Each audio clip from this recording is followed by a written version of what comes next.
Imagine I walk up to you and say, "Man, the bank was super crowded today."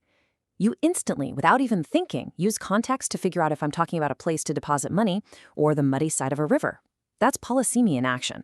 For us humans, totally natural. But for a computer that relies on strict, absolute rules, this built-in ambiguity is a massive, complex roadblock.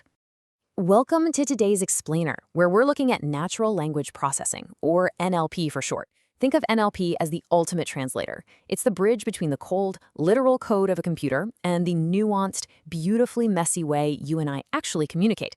Seriously, if you've ever asked a voice assistant for the weather, instantly translated a web page, or chatted with an AI, you've benefited from NLP. It's this incredible mashup of computer science, linguistics, statistics, and machine learning, all working together to teach machines not just to read words, but to actually grasp meaning, intent, and context. So here's our roadmap for this explainer. First, we'll look at the messiness of words. Second, we'll map out the NLP pipeline. Third, we'll dive into the rise of LLMs. And finally, we'll wrap up with current challenges and what the future holds. All right, part one, the messiness of words, and exactly why human language tends to absolutely break literal code. You see, programming languages thrive on strict rules and perfect syntax. A misplaced comma can crash a whole system. But human language, we're the exact opposite. We are full of slang, weird idioms, and totally unstructured data. Think about an idiom like, "It's raining cats and dogs." If you feed that to a rigidly programmed, rule-based system, it attempts a literal, word-for-word translation. It literally visualizes animals falling from the sky.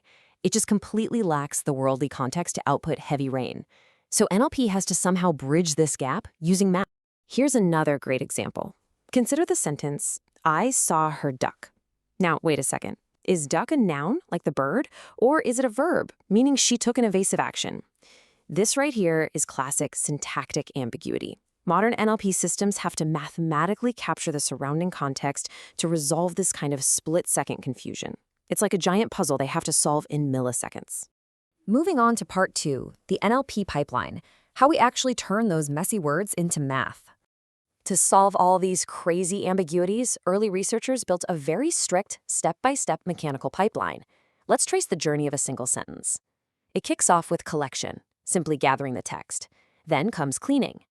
Next step, tokenization, chops the text into tiny pieces, and representation turns those pieces into hard numbers. Finally, the system evaluates the context, which leads directly to the prediction phase. It's actually a remarkably logical flow when you lay it all out. Let's zoom in on that cleaning step for a second. Real-world text is incredibly noisy. We humans love to add extra vowels for emphasis, like Louvre, or we just throw in a bunch of emojis. But for a machine, that's just statistical noise. Stripping all of that away to get clean, normalized text is absolutely crucial, so the computer can focus on the core semantic meaning. Okay, so once it's cleaned up, we hit tokenization. You really can't process the entire puzzle at once, right? So the text is divided into smaller, bite-sized units called tokens. Take a sentence like, "Natural language is fascinating." The system chops it up into individual words, or sometimes even subword pieces, which really optimizes its internal vocabulary. But here's the catch. Computers only process numbers, not words. Step 4, word representation, is how we get around this. Early NLP methods relied on models with names like one-hot encoding, word-to-vec, glove, and fast text. Basically, what these do is map words into a mathematical vector space. This allows the computer to actually calculate the distance between words and infer their semantic relationships. Pretty clever, right? Which brings us to part 3, the rise of LLMs, marking a massive paradigm shift in processing language. Look, if that traditional pipeline we just talked about was a horse and buggy, large language models, or LLMs, are a literal jet engine. Traditional NLP was super specialized. You had one rigid model just for translating French and a completely different model just for analyzing sentiment.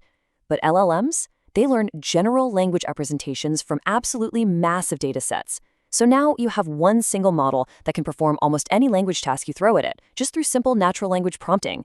It is an unbelievable leap in flexibility, a real game changer. Now, the secret sauce behind this whole revolution is something called the transformer architecture.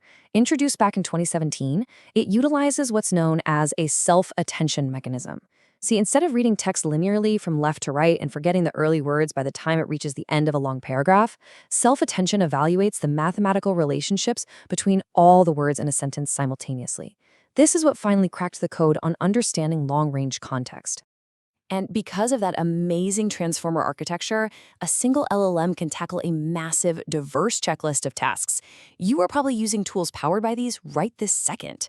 We're talking text classification for your email spam filters, sentiment analysis for companies trying to understand customer reviews, machine translation for real-time cross-border communication, plus question answering, generating whole blocks of text from scratch, or instantly summarizing a dense 50-page document. The versatility here is just staggering. To make this a bit more concrete, let's look at named entity recognition. If you give a model the unstructured string Marie Curie worked in Paris, it instantly extracts the vital facts. It neatly tags Marie Curie as a person and Paris as a location. Now just imagine running this over thousands of messy medical documents or dense legal contracts to instantly pull out patient names, key dates, or diagnoses.